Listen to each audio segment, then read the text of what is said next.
रूस यूक्रेन जंग में अब बहुत तेजी से बाजी पलट रही है और इसका सबसे बड़ा कारण है, इसकी सबसे बड़ी वजह अमेरिका के डोनाल्ड ट्रंप, जिन्होंने जेलेंस्की के यूक्रेन को ऐसा फंसाया कि अब रूस के कुर्स्क इलाके से यूक्रेन की हार की तस्वीरें सामने आ रही हैं। खबरों में तो यहां तक दावा किया गया है कि कुर्स्क इलाके में हजार दिनों की सबसे भीषण जंग चल रही है। दावा तो यहां तक किया गया कि सैनिकों के लिए कुर्स्क का इलाका मीट ग्राइंडर बन चुका है।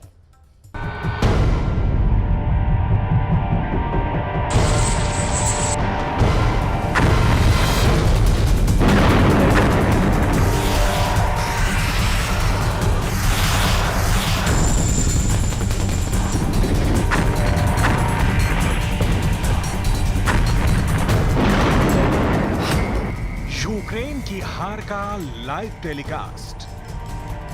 यूक्रेन को बुरी तरह से हराने के लिए रूस के पास लगभग 65 दिन बचे हैं। हम आपको 3 तस्वीरों के जरिए दिखाने जा रहे हैं कि क्यों रूस ने अचानक यूक्रेन की राजधानी कीव पर महीनों बाद बड़े मिसाइल हमले शुरू कर दिए हैं। क्यों रूस और उत्तर कोरिया के सैनिकों को बेहद सख्ती के साथ रूस के कुर्स्क इलाके से यूक्रेनी सैनिकों को मार भगाने के सख्त आदेश दिए गए हैं। क्यों पुतिन ने अपने टॉप कमांडरों को कह दिया है कि 20 जनवरी 2025 से पहले हर हाल में पूर्वी यूक्रेन के बड़े इलाकों पर पूरी तरह से कब्जा कर लो। अब सवाल उठता है कि रूस उत्तर कोरिया के डबल हमलों का सामना कर रहे जेलेंस्की अपने कमांडरों को हार से बचाने के लिए क्या रणनीति बना रहे हैं। बदलते हालात में ट्रंप और पुतिन की करीबी ने ये हालात पैदा कर दिए हैं कि अब जो रूस के हमलों की तस्वीरें सामने आ रही हैं, उन्हें देखकर ऐसा लग रहा है कि जैसे यूक्रेन की हार का लाइव टेलीकास्ट शुरू हो गया हो।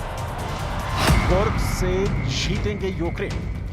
रूस के कुर्स्क इलाके में अब ऐसी जंग शुरू हो गई है जो शायद 1000 दिन के युद्ध में सबसे घातक और खौफनाक हो चुकी है। जब से ट्रंप राष्ट्रपति का चुनाव जीते हैं, उसके बाद से पुतिन और किम के सैनिकों ने पूर्वी यूक्रेन के इलाकों पर अंधाधुंध हवाई और जमीनी हमले शुरू कर दिए हैं। हम आपको यही दिखाने जा रहे हैं कि रूस और उत्तर कोरिया के सैनिक कैसे कुर्स्क में यूक्रेनी सेना का काल बनते जा रहे हैं।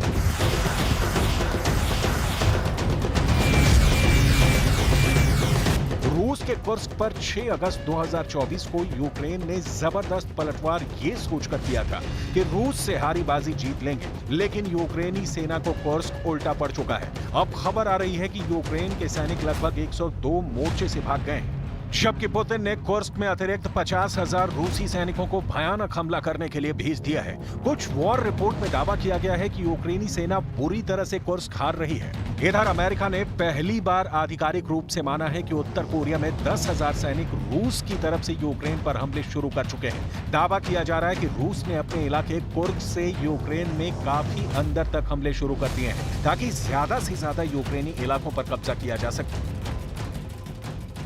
Наступний крок, якщо ми не будемо застосовувати відповідну зброю і політичний тиск на Російську Федерацію, наступний крок може бути набагато більше використання північно-корейського контингенту.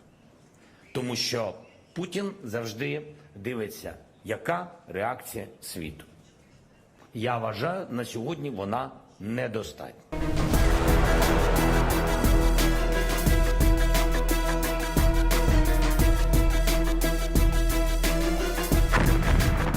अब आप ये भी जान लीजिए कि रूस के कुर्स्क में इस वक्त रूसी और उत्तर कोरिया के सैनिक कैसे यूक्रेनी सेना पर भारी पड़ रहे हैं। दरअसल वॉर जोन से आई पहली रिपोर्ट के मुताबिक व्लादिमीर पुतिन ने यूक्रेनी सेना के सफाई के लिए कुर्स्क में अतिरिक्त, देखिए ये फैक्ट्स यहां पर देखिए, अतिरिक्त 50,000 सैनिकों को भेजना शुरू कर दिया है। ये बड़ी तादाद है जो यूक्रेनी सेना पर अभी से भारी पड़ेंगे। आगे बढ़ते हैं।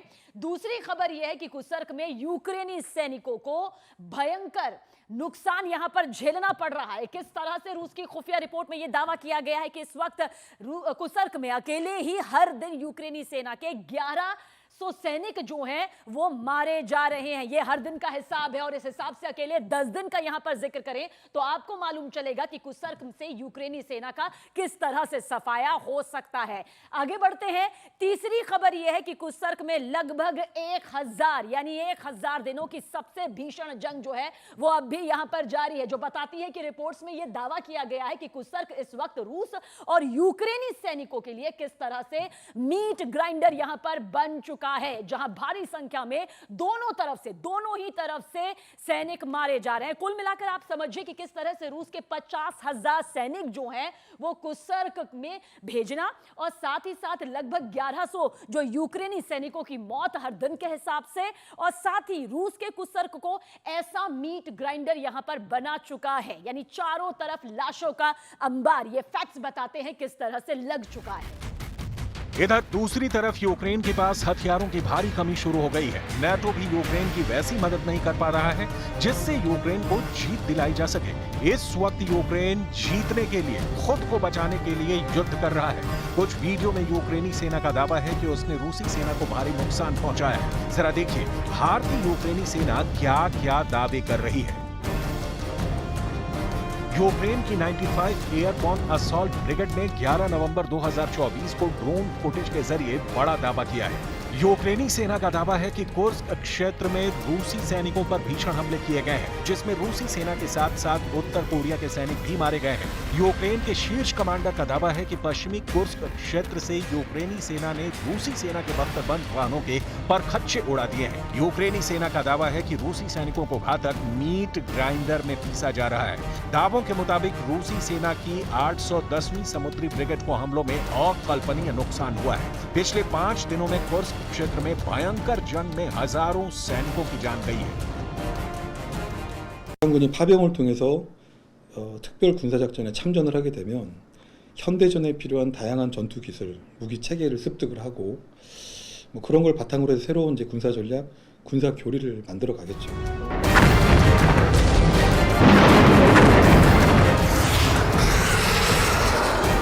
यूक्रेनी सेना रूस को भारी नुकसान पहुंचाने का दावा करे, लेकिन कुसर्क की जमीन का जिक्र करना इसलिए जरूरी है क्योंकि यहां पर रूस और उत्तर कोरिया ने मिलकर यूक्रेनी सेना पर डबल अटैक यानी कि डबल हमला जो है वो शुरू कर दिया है। पिछले 5 दिनों का यहां पर जिक्र करेंगे जिसमें यूक्रेन और रूस के हजारों सैनिक मारे जा चुके हैं। लाशों में किस तरह से यह अंबार 5 दिनों में लग चुका है। हालांकि रूस का दावा यह है कि यूक्रेन के पास अब लड़ने के लिए सैनिकों की भारी कमी यहां पर हो चुकी है। साथ ही कुसर्क में लाशों का अंबार पूरी तरह से लग चुका है। आगे बढ़ते हैं, कुछ और फैक्ट्स। इधर कुछ रिपोर्ट्स में यह भी दावा किया गया कि यूक्रेन के पास घातक हथियारों की भारी कमी यहां पर पाई गई है। यह रिपोर्ट्स यहां पर कह रही है।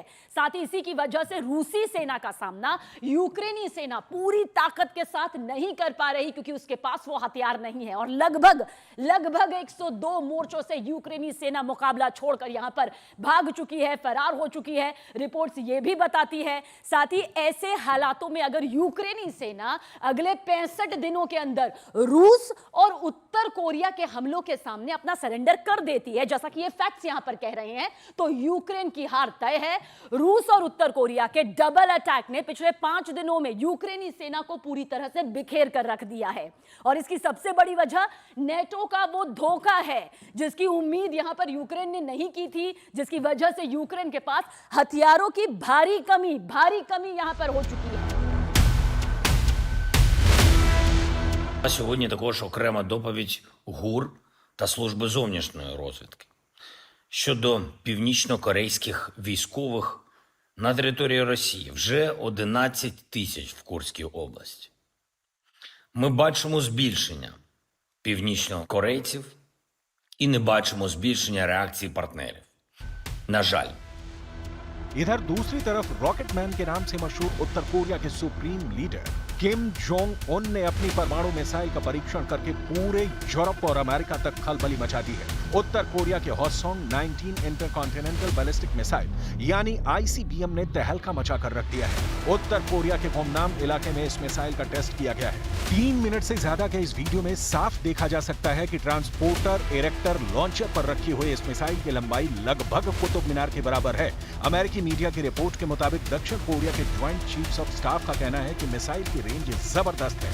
आकार और मारक क्षमता के मामले में किम की मिसाइल का कोई तोड़ नहीं है। आप तस्वीरों में साफ देख सकते हैं कि उत्तर कोरिया के दर्जनों सैनिक मिसाइल को लॉन्च करने के लिए तैयार कर रहे हैं। मौके पर मौजूद किम अपनी बेटी के साथ होसोंग 19 इंटरकॉन्टिनेंटल बैलिस्टिक मिसाइल को लॉन्च होते हुए देख रहे हैं। दावा किया जा रहा है कि रूस में मौजूद उत्तर कोरिया के सैनिकों को जोश बढ़ाने के लिए इस मिसाइल को किम ने लॉन्च किया है। दावा किया गया है कि होसोंग 19 ने लॉन्च होने के बाद 620 मील यानी 1000 किलोमीटर का फासला तय किया है, जबकि जापानी अधिकारियों के दावे के मुताबिक मिसाइल 86 से 87 मिनट तक उड़ान भरती रही, जिसमें 7000 किलोमीटर यानी 4350 मील तक दूरी तय की। उत्तर कोरिया ने सफलतापूर्वक इंटरकॉन्टिनेंटल बैलिस्टिक मिसाइल का टेस्ट करके साबित कर दिया है कि पुतिन और किम बड़ी परमाणु जंग की तैयारी पूरी कर चुके हैं।